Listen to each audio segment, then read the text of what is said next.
ग्राउंडवर सकाळी मुलं पळणारे पोलीस भरतीचे मुलं, सकाळी ग्राउंडवर पळायचंय, उन्हाळा नाही, हिवाळा नाही, पावसाळा पण नाही, परिस्थिती नाही, पुन्हा त्याचबरोबर सारखे टोमणे आहेत. कारण प्रत्येक जण म्हणते हे काय लागत नाही आणि हे असंच करतंय तसंच करतंय.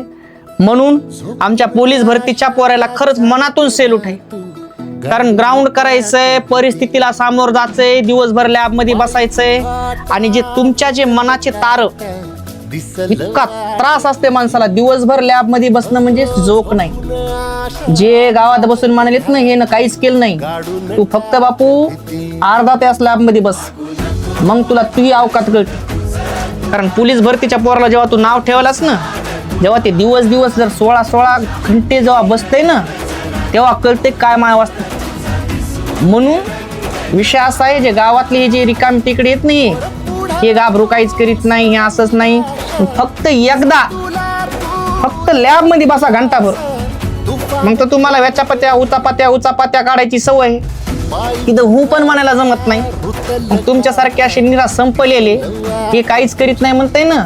आणि जेव्हा एखादं भरती करणारं पोरग, अरे तुमच्यापेक्षा वाट्यावर बसण्यापेक्षा तर त्यानं काहीतरी करून दाखवले ना, मग तुमच्या त्याला एकच बरं आहे, तुमच्यासारख्या संपलेल्यापासून दूर जाच, तुम्हाला बोलायचंच नाही. म्हणून तर चांगले पोरं बघा तुम्ही, कोणालाच बोलत नाही.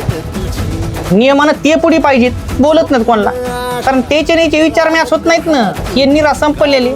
म्हणून सांगणं ह्या रिकाम्याला या की पोलीस भरतीच्या पोराला जेव्हा तुम्ही बोलतात ना, तेव्हा 10 वेळा विचार करा. कारण त्याची जी मेहनत आहे, कसरत आहे, त्याला सेल्यूट आहे, मनातून सेल्यूट आहे. जेव्हा पोरग सकाळी पळतंय ग्राउंडवर, इव्हिनिंगला पळतंय, सगळ्या गोष्टी बाजूला ठेवावं लागते. एकदा गोळा फेकून पाय, मग कशी माय वाजती कळते. त्याच्यामुळे पोलीस भरती बोलणाऱ्या ह्या रिकाम्याला सांगायलो, कधी पण विचार करून बोला जर. ठीक आहे.